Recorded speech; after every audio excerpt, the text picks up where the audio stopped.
Ito.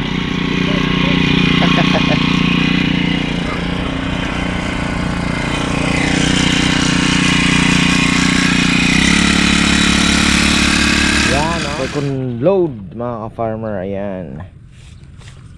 Sarap niyan. Tagal na yan, no? Napaka-effective na yan. Maganda. Ayos.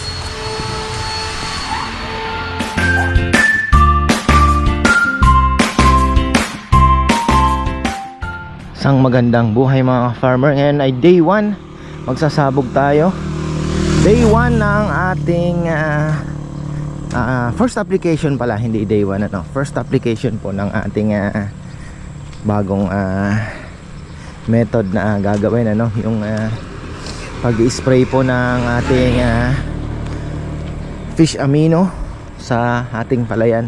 Nagpa-spray ako bago magsabog para makondisyon din po yung lupa at the same time hinaluan ko na rin ng amo mga farmer soil conditioner din yan. So at least bago po lumapag yung ating binhi ay nakondisyon ng konti ang lupa mga farmer. Plus may bago tayong gamit sa bukid, yung ating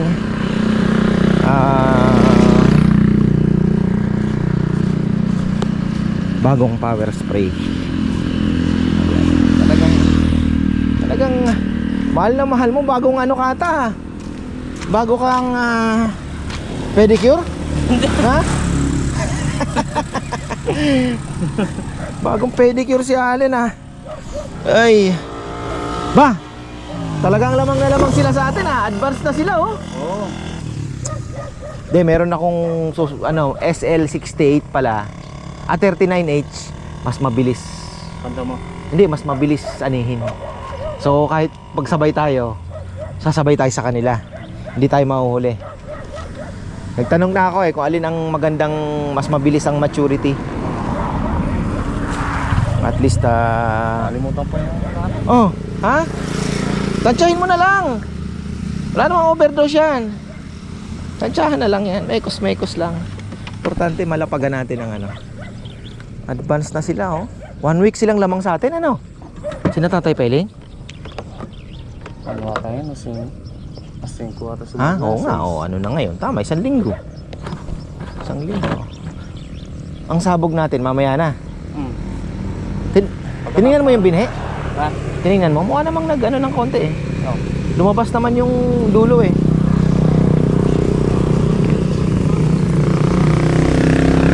May kasama si tatay na na tumulong sa kanyang si kapartner niya lagi, Apong Julie.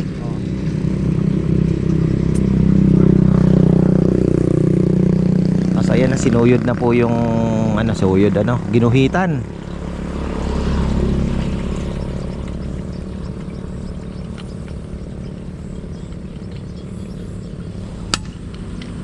Ano, may mga hasang-hasang pa. May ano naman kaya hindi ko na napaka-healthy ng ano natin yan. Palay natin. Ang kinaganda nito, ano pa sa insekto to? Pangtaboy. Kasi may amoy siya na ayaw ng insekto. Lalayo pa insekto sa atin dyan.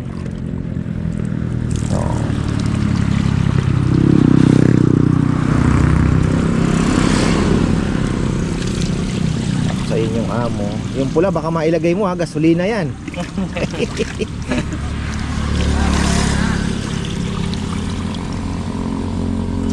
Ay, ang ating kaibigang si Ando. Oh, gusto mo hiramin to?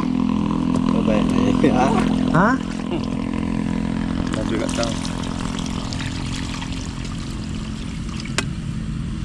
Nasaan yung 20 dito? Dito? Sanayan lang yan, oo. 20, 15, gusto mo dito ka lang, 16 ka lang. Para hindi na Try muna natin sa 20. 20. Sanayan lang yan, sa Nueva Ecija, puro ganyan na ang gamit eh.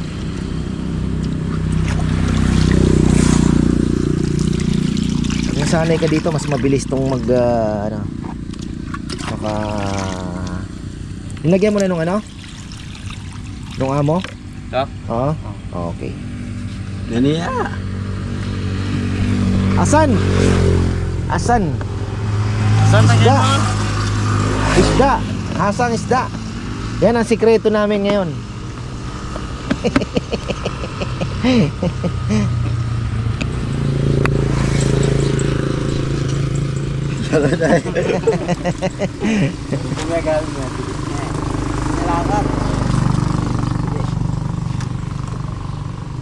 Meron nga akong gustong puntahan mga ka-farmer, yung FD something integrated farm. Nasa Aurora nga lang siya. Mag-harvest sa Friday. Ano siya, record breaking attempt sa isang hektarya. Baba, Chok, baba mo na yan, baba mo na. Yan. Mabayat.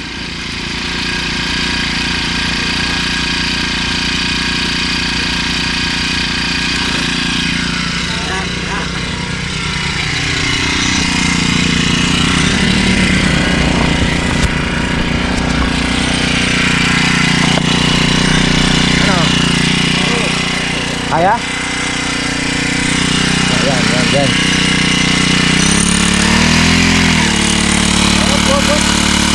Ay, nakatara.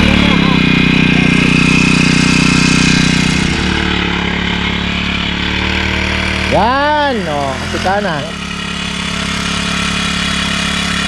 Kasi tinanggal pa nila nakahigpit na yan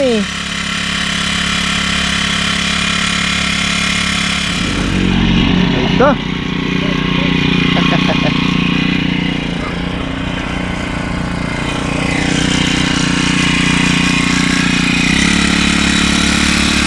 Yan ganda mga ka-farmer talagang sapul na sapul. Yan ang maganda sa insekto, talagang tatamaan niya. Yan yung mga bago natin gagawin. So pag ito ay naging effective, ito na yung laging routine natin. Ano naman yan, extra pay naman yan. Baka may mag-comment sabihin pinahihirapan. Yung mga insecticide okay, pero ito po pagka itong ini-spray may extra pay sila para may extra din po silang kita, di ba? Ayan, ginuguhitan ng mga farmer. Pang-kondisyon ng lupa. Ayun ayun yung guhit. Sinasakyan. Pagong lang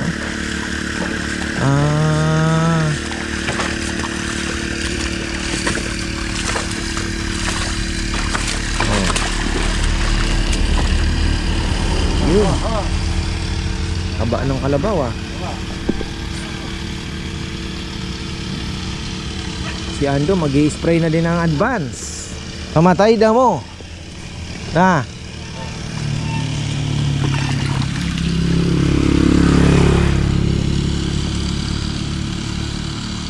herbicide.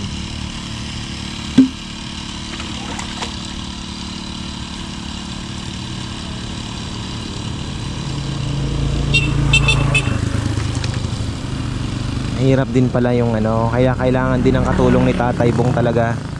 Mas Tatay Bong na sa dulo, i-guide nila yung tubig, guhit, tapos i-guide nila yung tubig para yung mga natirang tubig, kasi hindi yan pwede pong malapagan ng binhi.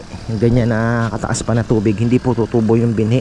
Dapat putik lang, parang ganyan lang. Putik lang talaga ang lalapagan po ng binhi.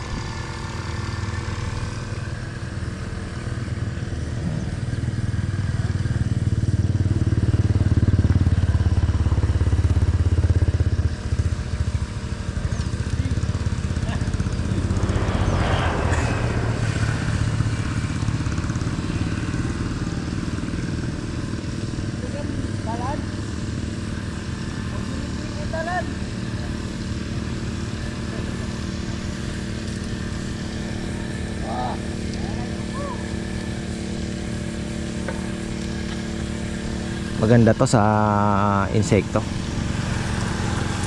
Hindi ka kakabahan na hindi matamaan yung mga insekto dahil talagang winawasiwas yung dahon. Lalo na pagka mas lakasan nyo pa, mas siya, mas talagang tatamaan yung dahon.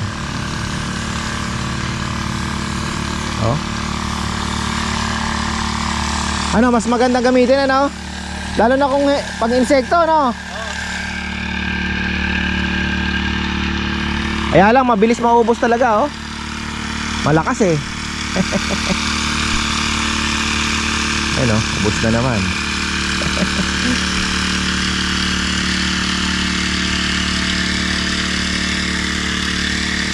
Yan po ang ating first application ng ating fish amino acid. Ayan, eto matagal na ho itong nakaimbak. Siguro ay mga nasa 7 to 6 months na siguro. Matagal ko na pong ginawa yan eh. Tagal na, last year pa yan. So effective na yan. Ha? Ayan o, dalawang ikot, ubos agad. Oh, yun talaga ang tama. Talaga pong ano, bilis na ito mag-drive ah. Ayun.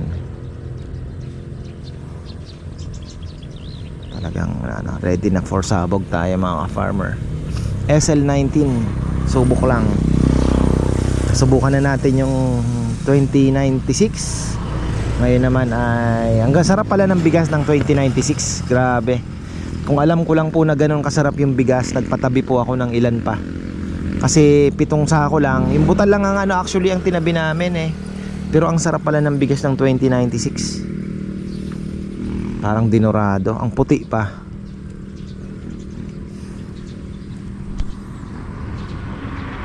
Second load mga ka-farmer. Ayan. Sarap niyan. Tagal na yan, no? Napaka-effective na yan.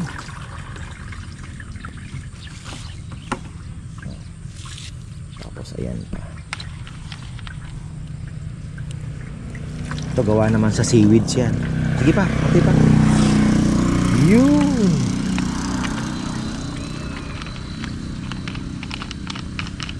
Alam mo, ihi lang, no?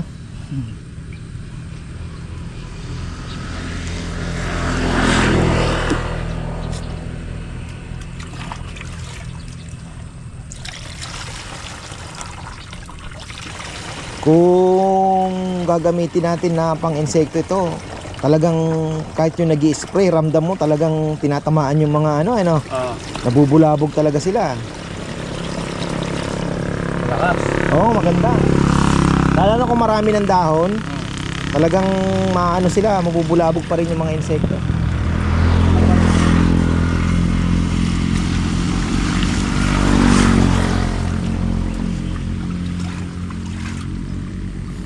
Yung iba nga drone na eh. Kita mo ba yon? Oo.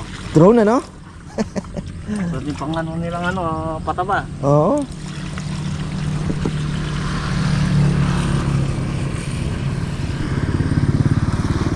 Sato ang brand mga farmer. Medyo mabigat lang talaga. Oh. Oh. Oh. Oh, hindi kakayanin ni kaya sa bagay, malakas si Tatay Bong. 63 na yata siya. Yun oh. Oh. Lakas. Napakaganda. Actually matagal ko nang gustong gawin to, bumili niyan. Kasi nga nakikita ko kina sa mga taga Nueva Ecija. Sabi ko ang ganda naman ng pang-spray na to. Kaya lang sina Puroy noon, sabi niya kuya hindi kaya, mabigat daw. Ay maliit si Puroy eh. Sinakasanayan nga nila yung 16 liters. Pero nung sabi ni Tatay Bo, kung 20 liters kaya na yan, sabi niya. O, sabi ko tayo, bili na ako. O, sige, sabi niya, bili ka na para magamit na. So at least po yan, magamit namin. Tapos pang insekto nga, yun nga sabi ko kanina, talagang ang laki po ng diferensya niyan. Talagang parang niyuyugyug yung palay. Talagang lahat ng nakakapit tatamaan talaga. Kaya maganda.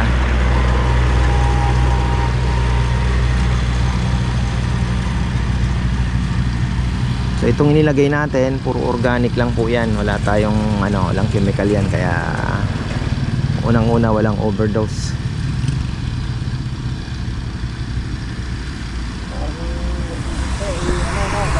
Oh, vitamin lang yan. Soil conditioner. After guhitan mga ka-farmer, yung mga stagnant na tubig sa gitna, inaano nila, may dala silang parang pang kayod. Ginaguide nila doon sa kanal baba. Kasi sabog tanim tayo.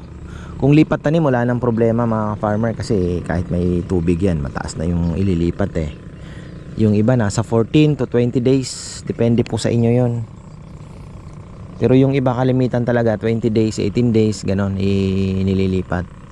Kaya lang nga, yun po, pagka naglipat tanim kayo, ang advantage nun, syempre unang-una, hindi tumbahin yung palay ninyo dahil nakabaon eh. Nakabaon po. Ang disadvantage naman nun, yung maturity ng palay mas matagal. Kasi parang humihinto po yung paglaki ng palay dahil binunot mo. So may recovery siya na ilang araw, mostly mga 2 weeks ang difference eh. Tapos pag sabog tanim naman, ang kinaganda yun nga, mas mabilis kayong aani. Kaya lang nga, ang problema naman nun is siyempre sabog, magulo yung hindi naka-arrange yung palay ninyo. At the same time, para nakapatong lang po siya, although nakakapit din naman, pero nasa ibabaw lang po ng kaya maganda makapag abono kayo ng may phosphorus, kasi yun po yung nagpapalakas ng ugat ng palay. So yung phosphorus, yun po yung ginagawa niya, mapaugat niya yung palay para makakapit po sa, the same time syempre mas marami ang masisipsip na nutrients ng palay. Yun ang first application, 1620, mas mataas po ang phosphorus content.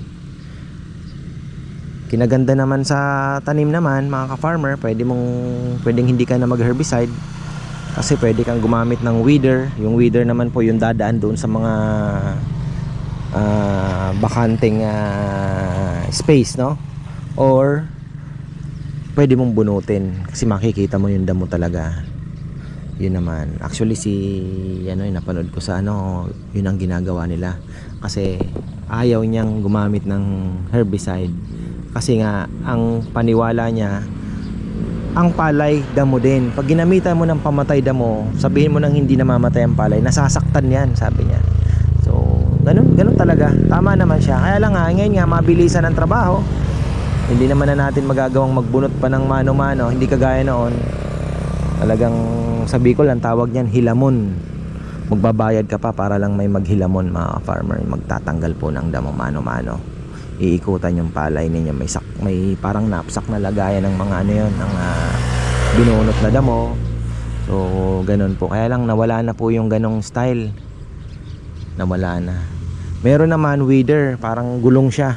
Dinadaan doon sa may nakita ko sa ibang bansa, naman na, makina na yung dumadaan. Although nakalinya-linya yung palay, kinakayod niya yung nasa gitna, yung mga damong tumutubo na kakayod, na ibabaon sa putik ulit. Kumuha si Ali ng pangsalok kasi kinuha na ni Bumba yung pangsalok niya.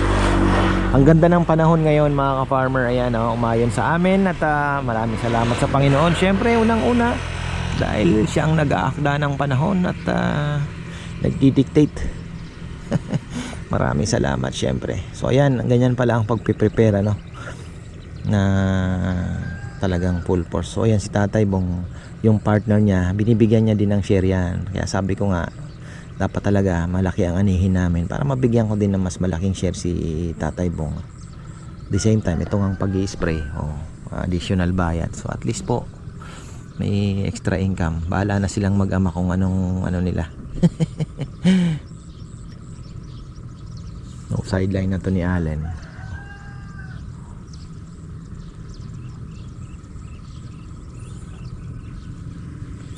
Shout out pala kay ka-farmer Lucas Nukum. Ayan, may nahanap na pala nila yung lupa nila mga ka-farmer na 14 hectares dito. Naandyan lang daw. Ang sarap sakahin nun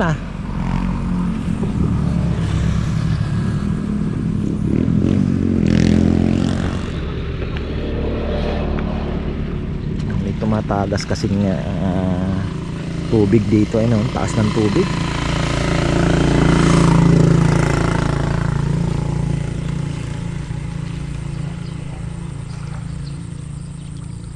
Actually ano to sa irrigation talaga ito ginawa nila nga, pagka puno nga yan tatawid dito, madidistribute na sa mga palayan. Kaya lang nga, pagka ganito pong magsasabog, hindi po pwede yung ganyang kataas dahil ayun, tumatagas dito yung tubig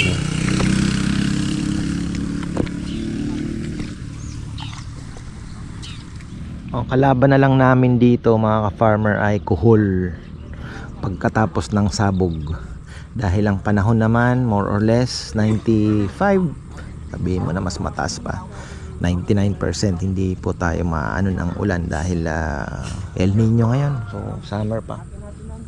Ang nakakaano lang is yung sa bagay si tatay magaling naman po mag control ng kohol, so pag may time ako po ay bibili na rin ng mga pangkohol, pamatay damo. So tatanungin ko siya kung anong brand ang gusto niya. Alam mo ang gamit niya advance pamatay damo. So ayun, tapos dalawang box na rin ng bayonet, yung pamatay po ng kohol.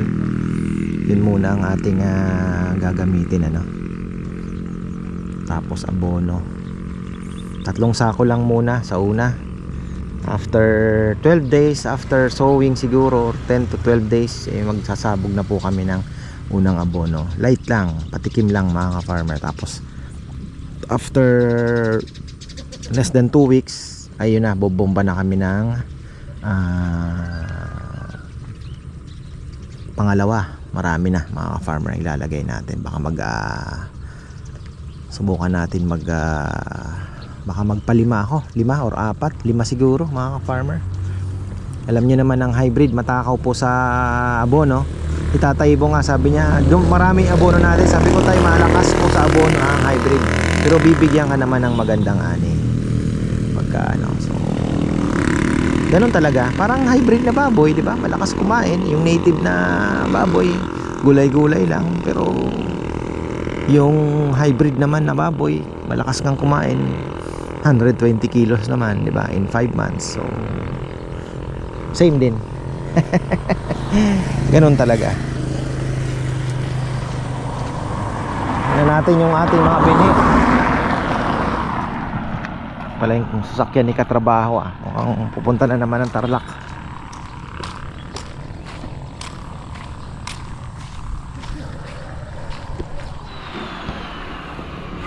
Ang ganda ng tubo. Kagabi wala pa yan Ganda, sige nga. Ganda, maganda. Ayos.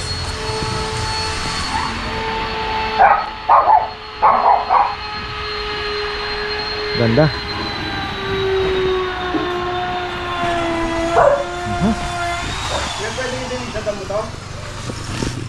Ay, pwede na pong i-drain yan. Diretso sa fish pan naman yan. Ayun o, ganda ng tubo. Nakita nyo naman mga ka-farmer, 24 hours na nakababad with atobi and counting zinc. Tapos kinulop ng 24 hours uli with ano din.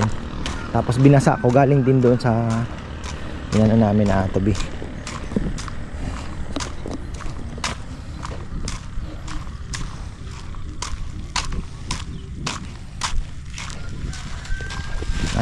Manipis lang to.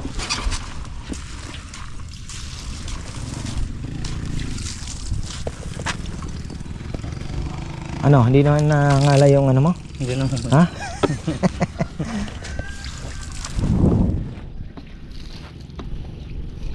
Kailangan banlawan ng sabon to kuya. Na? Maraming parang mantika. Oo, yun nga yun yung bumabalot sa dahon noon. Tapos yung mga insekto hindi basta-basta magano. At the same time, ano pa siya? Foliar fertilizer. Pero okay lang yan. Gagamitin ko din. I-sprayan ko din yung mga kalamansi ng ng fish amino. Susubukan ko din yan para ma-testing kung gaano ba kabigat. Pero 5 liters. Mahiraman ka lang pag Oo, yung paglagay kailangan talaga may alalay. Ang ganda ng tubo nung palay. Dapat na yung patungan. May patungan po para Kumukha yung lalo pa nito ang boy na. Yan o, tatlo lang na ano. Actually makapal pa nga ito. Pero pag kung magda-drum seeder tayo, mas matipid po ang ano natin. Kaya lang talaga pagsabog, talagang medyo makapal. Hindi mo naman kasi eksakto na ano eh.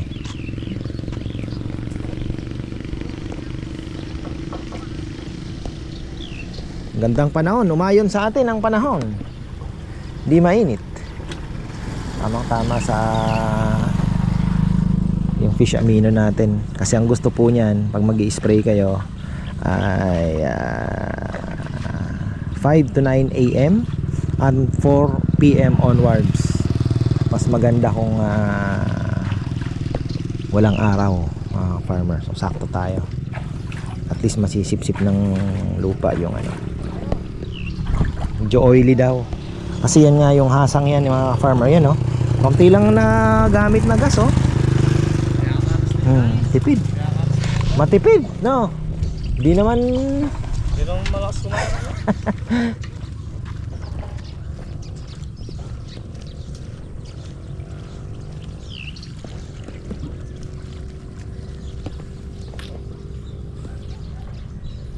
Ito, tingnan niyo po yung sabog ng ano, yung sabog na inbreed mga farmer. Dami, ano?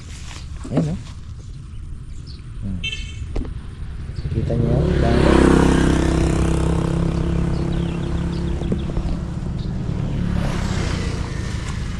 Nandiyan ang kanal ni tatay dito dahil ayun, oh, may sibol galing dito. Tapos doon pa. Nandiyan na yung mga kuhol, oh.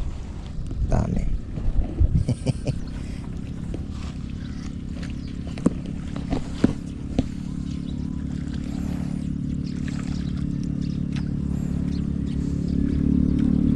Pero sabi nila, ayan, magtatago naman na daw yung kuhol pagka na ano na. Pero maganda pa din maglagay tayo ng ano.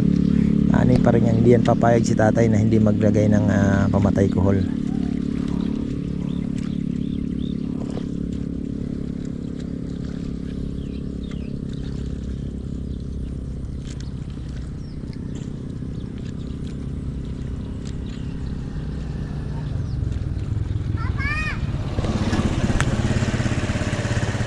Bye-bye! Kumun, mga farmer. Chichi. Kaya lang ayaw niya ng paulit-ulit. Sasawa siya.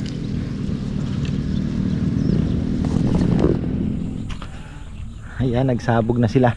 Talagang yung mag-partner lang, hindi nila pinagkatiwala sa iba. Pagsasabog, mga farmer. Medyo maselan yan dahil manipis po ang ating ano, no? Manipis yung ating binhi na ipinasabog.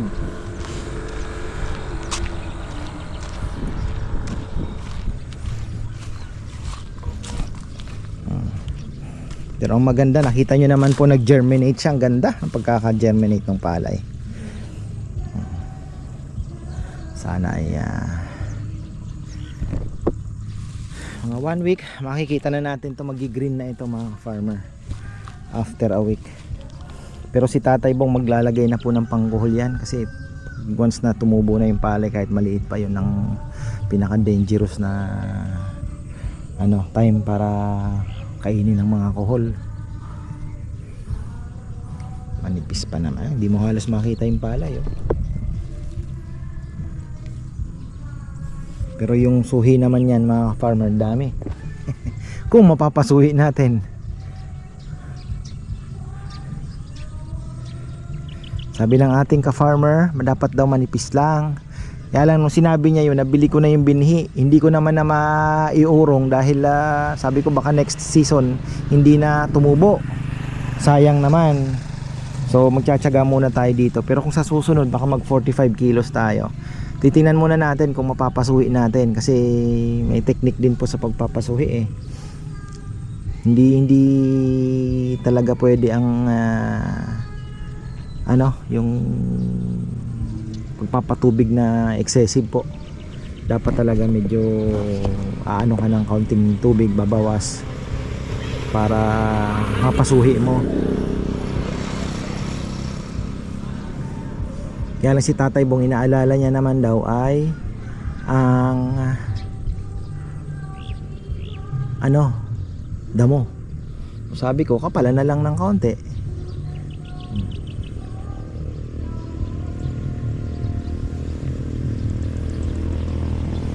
Ganun lang palang pagsasabog nila talaga. Galing pumitik ni Tatay, oh.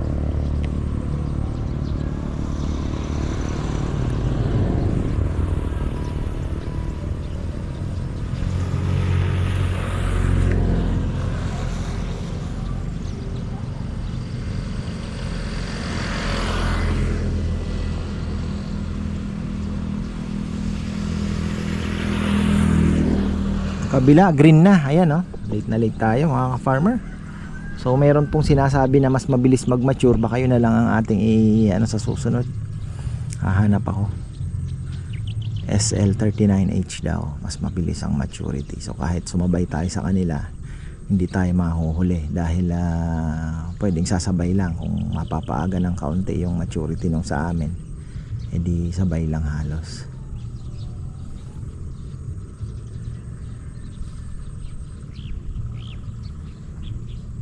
Early maturing na palay. So ayan mga ka-farmer, tapos na ang ating first application. Thanks God at maganda po ang panahon. At the same time nakapagsabog na rin. Ayan. So abangers na lang tayo sa mga susunod na i-apply natin. So after 10 days, so today is 12, so March 22 ang susunod po nating application ng ating fish amino acid. Tapos siyempre mag-herbicide na yan after 8 days po. So after a week, tubo na yung palay, ganyan na siguro. Yun, mag-herbicide na tayo. Tapos after ilang days naman nun, abono naman tayo mga farmer. So tuloy-tuloy po yan.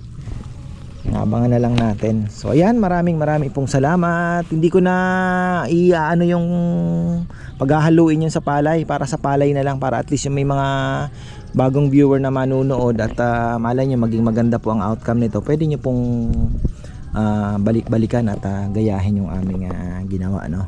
So sabog tanim lang po kami, yun lang po talaga ang kaya namin gawin. Anong gagawin namin dito is magda-drum seeder kami. So ngayon step by step lang mga farmer, moving forward. So mahirap kasing ilatag lahat yung mga changes, yung mga bagong pamamaraan ng sa kanila, no? So dahan-dahan lang. Alam niyo naman sila, mga farmers dito, yan yung ating nagtatanim. Syempre si Tatay Bong, medyo matagal na pong yung ginagawa niya, yun at yun din lang. So yung hindi niya pa po masyadong familiar, hindi pa siya masyadong familiar sa mga bagong pamamaraan ngayon, yung sa hybrid. So unti-unti lang, at least po last medyo nakumbinsi ko siya na sundin na lang natin, sabi niya, yung anong program. So ayan nga, kagaya ng pag-abono, sila 2 beses lang, so tayo 3. So ayun po yung mga small things. So unti-unti, pagka magandang ani nito, syempre, so feed na naman tayo ng bagong Sabi ko nga maganda kung masubukan din natin yung drum seeder. Mura lang naman. So sabi ko willing naman ako na Ngayon yung sprayer mga ka-farmer, yan isa sa mga pagbabago ng natin, yung sprayer din. So unti-unti lang. So ayan, hopefully maging magandang ani para naman makapag-inspire tayo at malay natin, di ba, may mga sumunod dito. At the same time, yun nga, ako naniniwala hindi po kulang ang taniman ng Pilipinas, taniman ng palay sa Pilipinas, hindi kulang. Ang problema po ay yung harvest, talagang mahina. So kailangan lang palakasin talaga. So ang dami na pong mga new breed of farmers ngayon na talagang nagpipilit din na mabago yung pamamaraan ng pagtatanim ng palay. So tayo naman ay nakikisabit doon. Nag-i-enjoy naman ako mga farmer. So yun naman ang importante. At nakakatulong din tayo, no? So sa small na pamamaraan, kahit pa paano nakakatulong din naman tayo. So ayun, hanggang dito na lang po muna. At ayan, abangan natin ang susunod nating gagawin dito. I-document natin yung full ng pagpapalay. Hopefully pagka andito ako, no, baka ma-timing naman na wala ako. So dadaanin na lang natin sa kwento. So ayan, maraming salamat at magandang buhay.